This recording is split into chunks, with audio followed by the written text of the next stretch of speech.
So good morning guys. तो चलिए start करते हैं आज के यानी कि 17 अप्रैल के इंपॉर्टेंट क्वेश्चंस को। आज इसमें बहुत सारे इंपॉर्टेंट प्रश्न हमें देखने को मिलेंगे, जिसमें सबसे इंपॉर्टेंट प्रश्न ये रहा आपके सामने कि भारत के अगले चीफ जस्टिस मुख्य न्यायाधीश कौन होंगे। तो सही उत्तर हो जाएगा इसका BR गवई। पूरा नाम हो गया भूषण रामकृष्ण गवई। आपको पता है वर्तमान में हमारे मुख्य न्यायाधीश चीफ जस्टिस ऑफ इंडिया कौन है? संजीव खन्ना है, 51वें नंबर के हैं।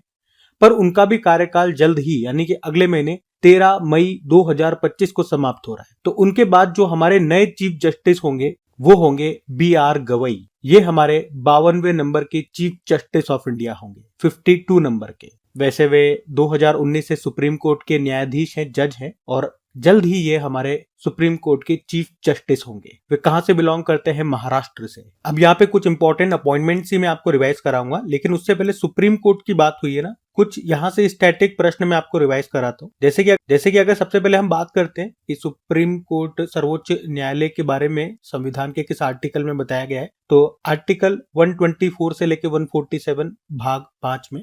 और याद रखना 1935 एक्ट के द्वारा फेडरल कोर्ट की स्थापना होती है और उसके बाद 28 जनवरी 1950 को सुप्रीम कोर्ट ने अपना कार्य करना शुरू कर दिया था। और इसकी स्थापना के समय एक चीफ जस्टिस और 7 जजेस थे। हमारे पहले chief justice of India Hiralal J Kania रहे। पहली महिला जज कौन रही यहाँ पे? फातिमा बीवी। वैसे निधन हो चुका है इनका, 2024 में पद्म भूषण भी दिया गया था। अभी तक कोई भी महिला चीफ जस्टिस नहीं है, ठीक है, अभी तक कोई भी महिला चीफ जस्टिस ऑफ इंडिया नहीं रही है। अच्छा, सबसे लंबा कार्यकाल किनका रहा चीफ जस्टिस ऑफ इंडिया में बात करें? सबसे लंबा कार्यकाल YV चंद्रचूड़ का रहा। वो 16वें नंबर के यहाँ के चीफ जस्टिस थे, 7 साल 4 महीने तक रहे। ये DY चंद्रचूड़ जो थे उनके पिताजी थे। और सबसे छोटा कार्यकाल की बात करेंगे तो कमल नारायण सिंह का रहा, मात्र 17 दिनों का कार्यकाल था। वो 22वें नंबर के चीफ जस्टिस ऑफ इंडिया थे। इनका नाम एक बार एग्जाम में आ भी चुका है। और 50वें नंबर के थे DY चंद्रचूड़ जी, जो नवंबर में रिटायर्ड हो गए। उनके बाद 51वें नंबर के बने थे संजीव खन्ना, ये भी मई में रिटायर्ड हो जाएंगे। और आज हमने देखा अब नए आएंगे 52वें नंबर के, उनका नाम होगा BR गवई। और सुप्रीम कोर्ट का आदर्श वाक्य भी देख लो, यतो धर्म ततो जयः। जहां धर्म है वहां जय है। अब ये तो सुप्रीम कोर्ट के कुछ स्टैटिक मैंने आपको बता दिए। अब अपॉइंटमेंट वाला प्रश्न था, तो कुछ इंपॉर्टेंट अपॉइंटमेंट्स नियुक्तियां मैं आपको रिवाइज करा रहा हूं, ध्यान से सुनना। ये सारी बिल्कुल लेटेस्ट 2025 के हैं। जैसे कि NIIT विश्वविद्यालय का चांसलर अभी बनाया गया था अमिताभ कांत को। Global system for mobile communication association का अध्यक्ष बनाया गया था गोपाल विट्ठल को। इस पद पर आने वाले ये दूसरे भारतीय हैं, मुख्यालय लंदन में है। भारतीय बैंक संघ के CEO अतुल कुमार गोयल बने थे। और अभी भारतीय बैंक संघ इंडियन बैंक एसोसिएशन के नए अध्यक्ष, जो SBI के वर्तमान में चेयरमैन है ना, श्रीनिवासुलु शेट्टी, आत्मा के नए अध्यक्ष। आत्मा जो हमारी टायर मैन्युफैक्चरिंग कंपनियां हैं उनका एसोसिएशन है, उसके अध्यक्ष बने थे अरुण मामेन। अनुसंधान नेशनल रिसर्च फाउंडेशन के CEO डॉक्टर शिव कुमार कल्याण रमन बने। अमेरिका के राष्ट्रीय स्वास्थ्य संस्थान के निदेशक डॉक्टर जय भट्टाचार्य बने। प्रधानमंत्री नरेंद्र मोदी की निजी सचिव पर्सनल सेक्रेटरी बनी अभी निधि तिवारी। और मोदी जी के अभी प्रधान सचिव प्रिंसिपल सेक्रेटरी बने थे शक्तिकांत दास, जो कि RBI के पूर्व गवर्नर हैं। इनसे पहले ऑलरेडी एक यहाँ पे प्रिंसिपल सेक्रेटरी है PK मिश्रा, उनका भी नाम याद रखना।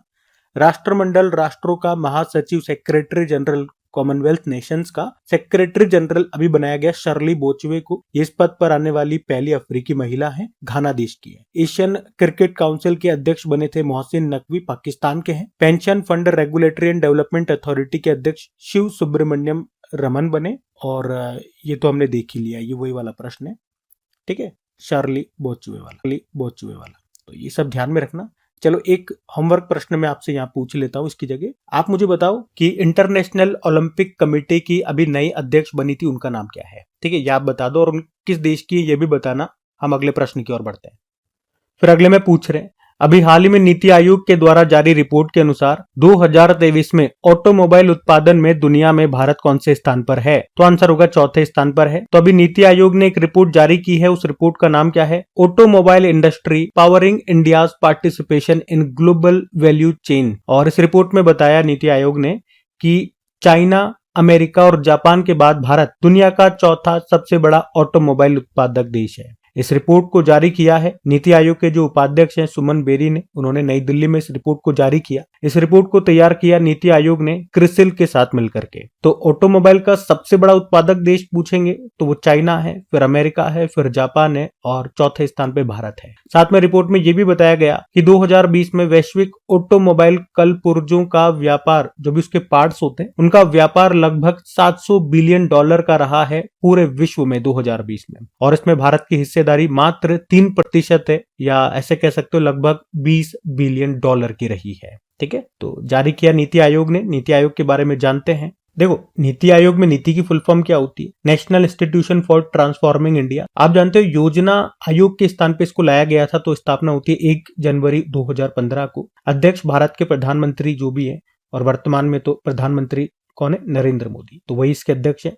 उपाध्यक्ष डॉक्टर सुमन के बेरी हो गए, सीईओ बीवीआर सुब्रमण्यम हो गए। कुछ और इंपॉर्टेंट प्रश्न मैं नीति आयोग से आपको रिवाइज कराऊं। ये बिल्कुल लेटेस्ट प्रश्न मैं आपको इंपॉर्टेंट ही रिवाइज करा रहा हूं। एक तो ये याद रखना, ये प्रश्न एग्जाम में आ चुका है कि नीति आयोग ने जो sustainable development goal India index 2023-24 जारी किया था, उसमें भारत का स्कोर क्या है? 71 है, और उसमें टॉप पे रहा था उत्तराखंड और केरल। नीति आयोग के महिला उद्यमिता चैप्टर में शामिल होने वाला पहला राज्य बना तेलंगाना। नीति आयोग के पहले राजकोषीय स्वास्थ्य सूचकांक 2025 में टॉपर उड़ीसा है। नीति आयोग ने किसकी अध्यक्षता में एम्स के आधुनिकीकरण के लिए समिति का गठन किया? वीके पॉल। और फ्रंटियर टेक हब को लॉन्च किया नीति आयोग ने, जिसका उद्देश्य है क्वांटम कंप्यूटिंग को विकसित करना। नीति आयोग का पूर्णकालिक सदस्य अभी राजीव गौबा को बनाया गया, और नीति आयोग ने ट्रेड वॉच नाम से एक रिपोर्ट को भी जारी किया था। ठीक है, तो ये सब ध्यान में रखना। अगला प्रश्न देखते हैं।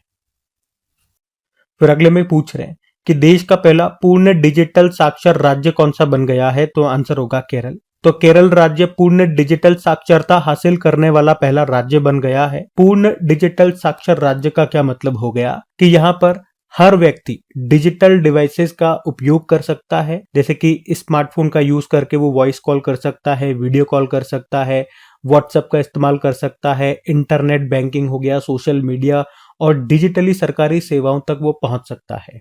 और शायद आपको याद हो तो 2022 में केरल सरकार ने डीजी केरल प्रोग्राम को शुरू किया था, जिसका उद्देश्य यही था कि जल्द से जल्द केरल को देश का पहला पूर्ण डिजिटल साक्षर राज्य बनाना है। तो अभी आपको याद रखना, देश का पहला पूर्ण डिजिटल साक्षर राज्य कौन सा बन गया है? केरल आंसर होगा। अच्छा, इसी से जुड़े 2 प्रश्न मैं आपको करा रहा हूं।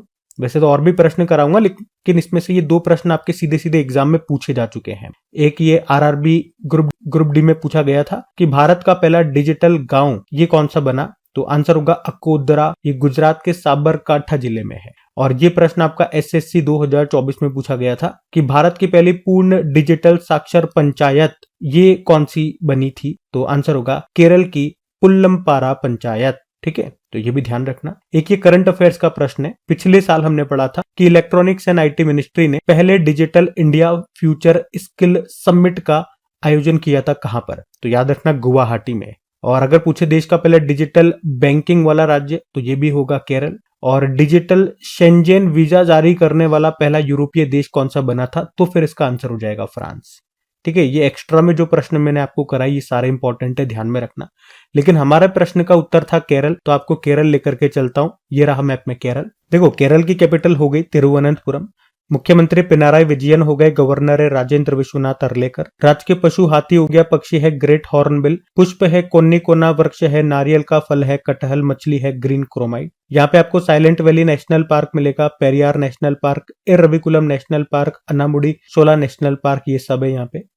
इडुक्की डैम यहाँ पर है पेरियार नदी पर। क्लासिकल डांस कथकली मोहिनी अट्टम हो गया। क्लासिकल लैंग्वेज मलयालम होती है। कुछ फेस्टिवल्स देखे तो ओणम हो गया, त्रिशूर पुरम हो गया, अट्टूकल पोंगल हो गया, मकर विलक्कू हो गया, विशु उत्सव हो गया। पहला अंतरराष्ट्रीय समुद्र तट महोत्सव भी यहाँ पे मनाया गया था। ये प्रश्न एग्जाम में आया था। देखो, केरल का कौन सा त्योहार नए साल का प्रतीक है? तो विशु उत्सव। अभी कुछ दिन पहले भी हमने करंट अफेयर्स में पढ़ा था ना, ये याद होगा आपको। केरल के समुद्री तट को मालाबार तट कहते हैं, जबकि तमिलनाडु के समुद्री तट को कोरोमंडल तट कहते हैं। केरल को मसालों का बाग भी कहा जाता है। सबरीमाला मंदिर आपको ये भी केरल में मिल जाएगा। कुछ और करंट अफेयर्स के प्रश्न आपको केरल से रिवाइज कराऊं, 2025 वाले ये सारे।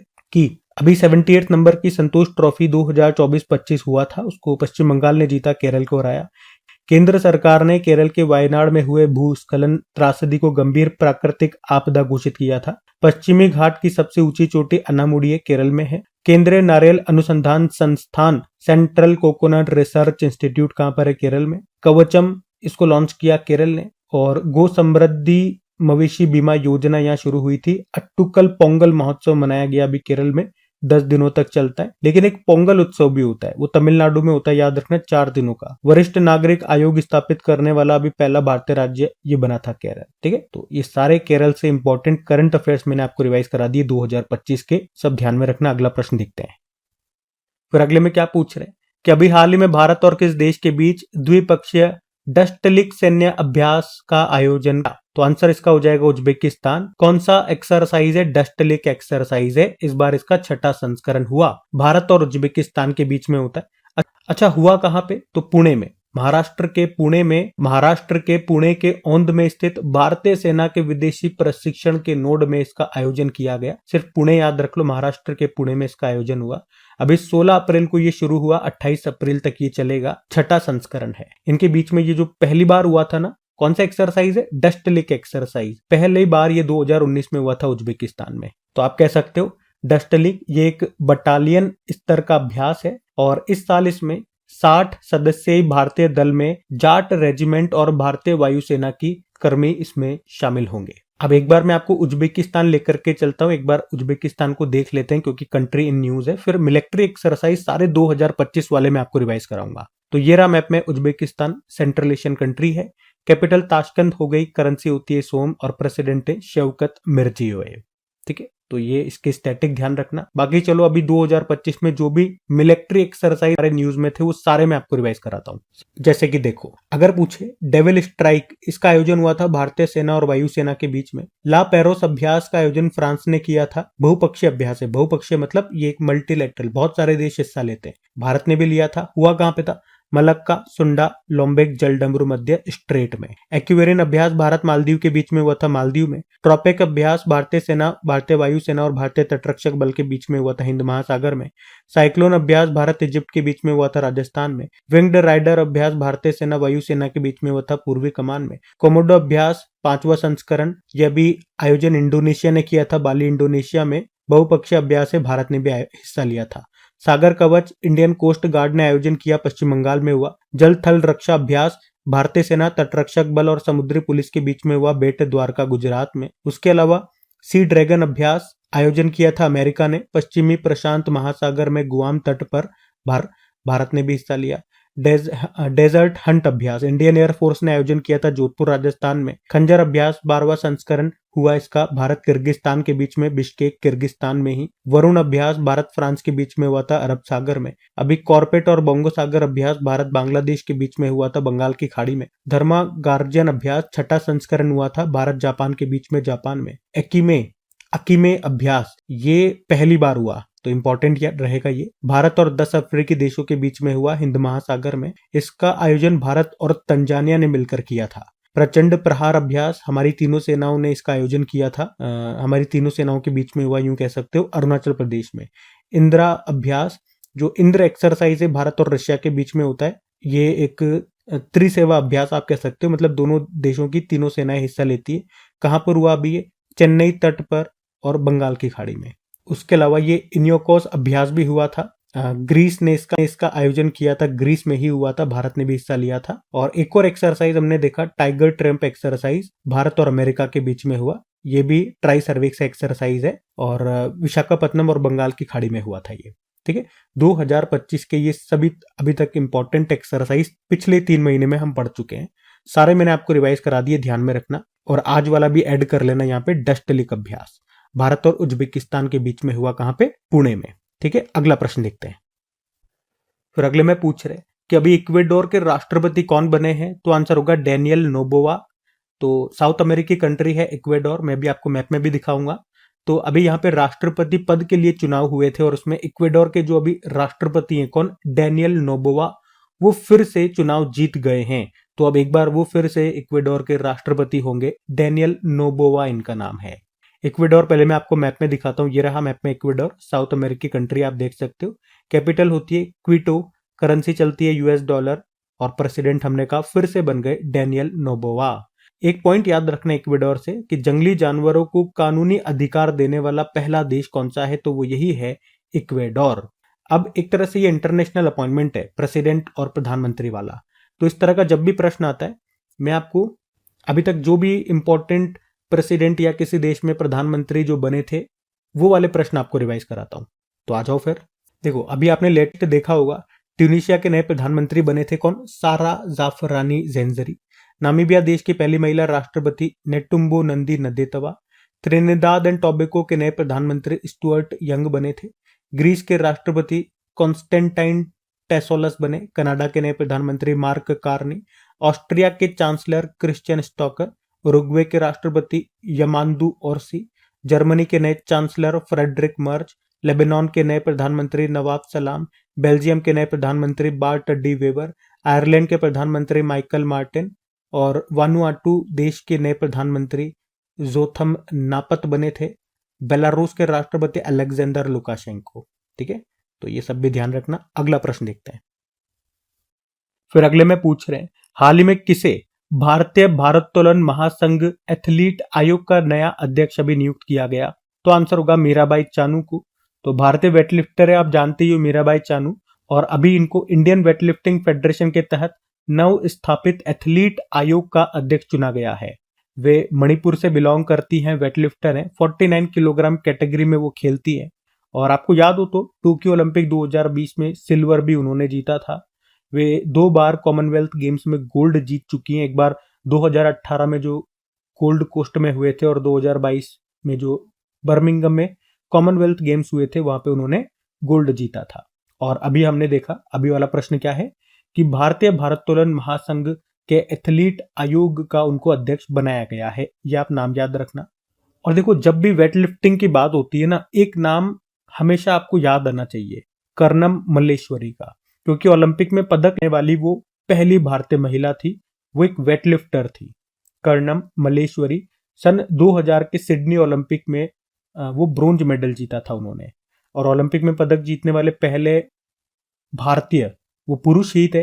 वो पहले भारतीय कौन थे अगर ये पूछेंगे तो केडी जाधव है, पहलवान थे। 1952 के हेलसिंकी ओलंपिक में जीता था उन्होंने, ब्रॉन्ज मेडल था वो। और एक और अपॉइंटमेंट मैं आपको याद दिलाऊं तो अभी भारतीय एथलेटिक्स महासंघ के एथलीट आयोग का अध्यक्ष किसे बनाया गया था? अंजू बॉबी जॉर्ज को। वो लॉन्ग जंपर है। इसी से मिलता जुलता ये प्रश्न था, इसीलिए मैंने आपको वो भी रिवाइज करा दिया। तो उनका नाम भी याद रखना। और आज वाला भी। हम अगले प्रश्न की ओर बढ़ते हैं। फिर अगले में पूछ रहे हैं, अभी हाल ही में किसने 15वीं हॉकी इंडिया सीनियर पुरुष राष्ट्रीय चैंपियनशिप 2025 को जीत लिया? तो आंसर होगा पंजाब ने। हम बात कर रहे हैं hockey India senior mains national championship 2025 की। इस बार इसका ये 15वां एडिशन था, जो कि 4 से लेके अभी 15 अप्रैल 2025 तक हुआ। कहां पे हुआ? कि झांसी में मेजर ध्यानचंद हॉकी स्टेडियम में हुआ। इसको पंजाब ने जीत लिया। पंजाब ने 5वीं बार इसको जीता है। सबसे सफल टीम है अभी तक की ये। दूसरे स्थान पे मध्य प्रदेश रहा और तीसरे पे उत्तर प्रदेश। इस बार इसका 15वां संस्करण था ये। इसका जो पहला संस्करण था आप टेबल में देख सकते हो, पूरी टेबल लगा दी मैंने आप लोगों के लिए। ये भोपाल में हुआ था और उसमें हरियाणा विजेता रहा था, कर्नाटक को रहा था। लास्ट एडिशन हुआ था इसका पिछले साल, 14वां संस्करण चेन्नई में हुआ था, उड़ीसा ने जीता था, हरियाणा को हराया था। और इस बार 15वां एडिशन ने देख लिया, इसको जीता है पंजाब ने। और इसी तरह से मैं आपको लगे हाथ रिवाइज करवा दूं कि जो अभी कुछ समय पहले, मार्च की बात है, अभी अप्रैल चल रहा है, पिछले महीने की बात है कि 15वीं hockey India senior women's national championship 2025 जो हुई थी, कहां पे हुई थी वो? पंचकुला हरियाणा में। उसको झारखंड ने जीता था हरियाणा को हरा करके। और ये पुरुष वाली है जो कि मध्य प्रदेश में हुई, पंजाब ने जीत लिया मध्य प्रदेश को हरा करके। ठीक है, तो दोनों याद रखना, पुरुष और महिला दोनों मैंने आपको बता दिया। फिर भी हॉकी से संबंधित कुछ और भी प्रश्न बनते हैं, वो भी मैं आपको रिवाइज करा देता हूं। अभी 2025 में कौन कौन से हॉकी से संबंधित प्रश्न बने, चलो वो मैं आपको रिवाइज कराता हूं। देखो, हमने पढ़ा था अभी कि हॉकी इंडिया लीग 2024-25 में जो मेंस वाला टूर्नामेंट हुआ था, राउरकेला उड़ीसा में हुआ था, उसको सारची रार बंगाल टाइगर ने जीता था हैदराबाद तूफान को हरा करके। और महिलाओं का जो टूर्नामेंट हुआ था रांची झारखंड में, उसको उड़ीसा वॉरियर ने जीता था, सूरमा हॉकी क्लब को हराया था। अभी 7वें हॉकी इंडिया अवार्ड्स की घोषणा हुई थी, जिसमें वैसे तो बहुत सारे अवार्ड्स दिए गए थे, उस पर अलग से वीडियो भी मैंने आपको बना करके दिया था, लेकिन दो आप जरूर याद रख लो। Best player of the year men में पुरुषों में चुने गए हरमनप्रीत सिंह और महिलाओं में चुनी गई सविता पुनिया। और इनको कौन सी ट्रॉफी दी गई? बलबीर सिंह सीनियर ट्रॉफी या बलबीर सिंह सीनियर अवार्ड इनको दिया गया। जो बेस्ट प्लेयर होते हैं, best player of the year, उनको ये अवार्ड दिया जाता है। और ये मैंने अभी आपको बता ही दिया, 15वां हॉकी इंडिया सीनियर महिला राष्ट्र चैंपियनशिप 15वां संस्करण पंचकुला हरियाणा में झारखंड ने जीता, हरियाणा को हराया। और उसके अलावा FIH जूनियर पुरुष हॉकी वर्ल्ड कप 2025 का भी 14वां संस्करण ये होगा इस साल। कहाँ पे? भारत में होगा। भारत में भी कहा, तमिलनाडु में होगा इस साल के एंड में। 12वां मेंस एशिया कप हॉकी 2025 ये भी इस साल भारत में होगा। ये कहाँ पे होगा? ये बिहार के राजगीर में। और 2026 में FIH men's hockey world cup ये बेल्जियम और नीदरलैंड में होगा। अच्छा, वंदना कटारिया का संबंध किससे है? हॉकी से है। इनका नाम न्यूज में क्यों है? इन्होंने रिटायरमेंट ले लिया है। ठीक है, तो ये सारी बातें याद रखना। उसके अलावा कुछ और स्टैटिक बताऊं। इंटरनेशनल हॉकी फेडरेशन स्थापना होती है 1924 में, हेडक्वार्टर लुज़ेन स्विट्जरलैंड। हेड है मोहम्मद तैयब इकराम। 1928 में भारत इसका सदस्य बनने वाला पहला एशियाई देश था।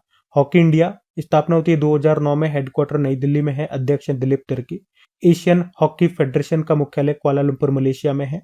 हॉकी से संबंधित कुछ cups and trophies, Azlan Shah cup हो गया, Aga Khan cup, Dhyan Chand cup, Rangaswamy cup, Scindia cup, Ranjit Singh cup, Beighton cup और इंदिरा कप। ठीक है, तो ये हॉकी से संबंधित सब हमने देख लिए पॉइंट्स। अगला प्रश्न देखते हैं। फिर अगले में पूछ रहे कि हाल ही में 1963 के बाद पहली बार किस कंपनी के यान से सभी महिलाओं वाले चालक दल ने अंतरिक्ष पर्यटन किया है? तो आंसर होगा ब्लू ओरिजिन। तो अभी ब्लू ओरिजिन के न्यू शेपर्ड रॉकेट ने एक ऐतिहासिक महिला उड़ान पूरी की है, जिसमें सभी चालक दल महिलाएं थी। और कितनी थी? 6 महिलाएं थी। तो ये ब्लू ओरिजिन, एक तो याद रखना, ये ब्लू ओरिजिन जो स्पेस कंपनी है, प्राइवेट स्पेस कंपनी अमेरिका की, ये जेफ बेजोस की कंपनी है। जेफ बेजोस जो कि अमेजॉन के मालिक हैं, तो उनकी ये स्पेस कंपनी, जिस तरह से एलन मस्क की है ना कौन सी, स्पेस एक्स, उसी तरह से जेफ बेजोस की है ब्लू ओरिजिन। और इसी का एक रॉकेट है, अंतरिक्ष यान है न्यू शेपर्ड, जिसमें बैठ करके ये सभी महिलाएं अंतरिक्ष में गई। और ऐसा कहा जा रहा है कि 1963 के बाद से ये अपनी तरह की पहली उड़ान है। और ये केवल पूर्ण महिला अंतरिक्ष उड़ान थी, मतलब जिसमें सभी चालक दल महिलाएं थी, कोई भी पुरुष नहीं था। आपको याद होना चाहिए कि 1963 में क्या हुआ था। 1963 में USSR की एक महिला अंतरिक्ष यात्री थी वैलेंटिना टेरेस्कोवा। वो अंतरिक्ष में जाने वाली पहली महिला बनी थी। और उसके बाद अब जाकर के ये पूर्ण महिला चालक दल ये अंतरिक्ष में गया है, जिसमें कोई भी पुरुष नहीं है, ओनली केवल महिलाएं हैं। इसलिए प्रश्न इंपॉर्टेंट हो जाता है। अभी कब गए थे ये लोग? अभी 14 अप्रैल 2025 को गए थे और 10 से 11 मिनट का पूरा समय लगा, ऊपर गए और वापस नीचे आ गए। और किसने भेजा था या किससे गए थे? तो ब्लू ओरिजिन के न्यू शेपर्ड यान से गए थे। ठीक है, तो ये सब याद रखना। अगर आपसे पूछे कि स्पेस में जाने वाले पहले व्यक्ति कौन थे और कब गए थे, तो 12 अप्रैल 1961 को गए थे यूरी गागरिन, USSR के थे वो। और अगर आपसे पूछे ना कि पहले भारतीय स्पेस टूरिस्ट अभी कौन बने थे, गोपी थोटाकुरा नाम याद रखना। वो भी ब्लू ओरिजिन के NS-25 मिशन का हिस्सा थे। इस मिशन में न्यू शेपर्ड अंतरिक्ष यान में बैठ करके सभी यात्रियों को स्पेस में ले जाया गया था। तो उसमें ये एक भारतीय स्पेस टूरिस्ट भी थे, गोपी थोटाकुरा उनका नाम है। ठीक है, तो ये सब ध्यान में रखना। अगला प्रश्न हम देखते हैं। फिर अगले में पूछ रहे, इंडिया जस्टिस रिपोर्ट 2025 में पुलिस, न्यायपालिका और जेल व्यवस्था के आधार पर कौन सा राज्य टॉपर है? तो आंसर होगा कर्नाटक। तो अभी टाटा ट्रस्ट और अन्य संस्थाओं ने मिलकर के इंडिया जस्टिस रिपोर्ट 2025 को जारी किया है। ये रिपोर्ट राज्यों की न्याय प्रणाली के अंदर आ गया पुलिस, जुडिशियरी, जेल और लीगल हेल्प। तो इन सब का एनालिसिस करके ये रिपोर्ट तैयार की गई है। और इस रिपोर्ट में बड़े राज्यों में अगर बात करें, बड़े राज्यों में ओवरऑल कैटेगरी में टॉपर कौन है? तो कर्नाटक है। सबसे लास्ट में पश्चिम बंगाल और उत्तर प्रदेश को रखा गया इसमें। तो अगर लार्ज स्टेट्स की हम बात करते हैं तो उसमें टॉपर कर्नाटक है, फिर आंध्र प्रदेश, फिर तेलंगाना। टॉप 3 बता रहा हूं मैं आपको। और स्मॉल स्टेट्स में बात करें तो इसमें टॉपर सिक्किम है। ओवरऑल कैटेगरी की बात कर रहे हैं ना, तो स्मॉल स्टेट्स में टॉप पर सिक्किम है, फिर हिमाचल प्रदेश और फिर अरुणाचल प्रदेश को रखा गया है। तो लार्ज स्टेट्स में कर्नाटक टॉप पे, स्मॉल स्टेट्स में सिक्किम टॉप पे है। कौन सी रिपोर्ट है? इंडिया जस्टिस रिपोर्ट 2025 है। तो ये आप ध्यान रखना। अगला प्रश्न हम देखते हैं।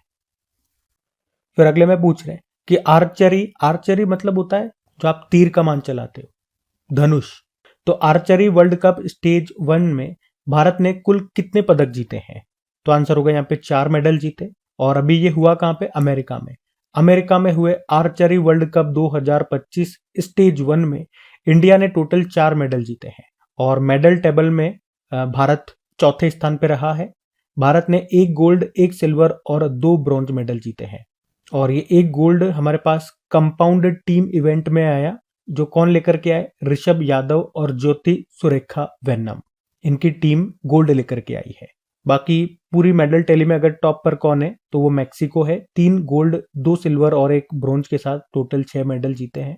आर्चरी वर्ल्ड कप 2025 की हम बात करें तो इस बार इसका ये 19वां संस्करण है। 2025 का जो ये वर्ल्ड कप है, इसमें 5 इवेंट होंगे, 4 स्टेजेस होंगी, 4 स्टेज में होगा और एक फाइनल राउंड भी होगा। अभी जो हमने बात की है वो इसकी पहली स्टेज है। वर्ल्ड आर्चरी का हेडक्वार्टर आप जरूर याद रखना, 1931 में स्थापना होती है और हेडक्वार्टर आपको मिलेगा लुज़ेन, स्विट्जरलैंड में। ठीक है, बाकी ये थी आज की हमारी करंट अफेयर्स की क्लास। उम्मीद करूंगा सेशन पसंद आया होगा। अच्छा लगा तो प्लीज वीडियोस को सपोर्ट जरूर कीजिएगा अपने दोस्तों के साथ में, स्टडी ग्रुप में इसे शेयर करके। वीडियो को लाइक नहीं करा तो लाइक जरूर कर देना। बाकी इनकी प्रैक्टिस के लिए आपके लिए क्विज बना दी जाती है एमसीक्यू फॉर्मेट में, कहां पर? अपनी क्रैक एग्जाम एप्लीकेशन पे, जहां पे आप अच्छे से इनकी प्रैक्टिस करिए। प्रैक्टिस इतनी कर डालिए ताकि एग्जाम टाइम पे कोई भी प्रश्न आप भूलो ना, कोई भी प्रश्न आपसे गलत ना हो। तो उसके लिए प्रैक्टिस करना बहुत जरूरी है। तो जिस तरह का एग्जाम है उसी तरह की प्रैक्टिस आपको करनी होगी एमसीक्यू फॉर्मेट में। तो उसी तरह की क्विज आपके लिए बना दी गई है। उसके अलावा भी और कई सारी टॉपिक वाइज क्विजेज आपको मिल जाएगी। तो क्रैक एग्जाम एप्लीकेशन को इंस्टॉल कर लेना, लिंक डिस्क्रिप्शन बॉक्स में भी है, या डायरेक्ट गूगल प्ले स्टोर से जाकर के आप इंस्टॉल कर सकते हैं। डिटेल्ड पीडीएफ भी आपको वहां पे मिल जाएगी, जो भी जैसे आज हमने पढ़ा है वो पीडीएफ आपको वहां मिल जाएगी। बाकी चलो अभी कल के करंट अफेयर्स का हम क्विक रिवीजन कर लेते हैं और सेशन एंड करते हैं। तो कल पहला प्रश्न पूछा था खेलो इंडिया यूथ गेम्स 2025 का शुभंकर क्या है? गतसिम्हा। फिर पूछा भारत का पहला गैलियम नाइट्राइड आधारित सेमीकंडक्टर प्लांट किस राज्य में बनाया जा रहा है? छत्तीसगढ़।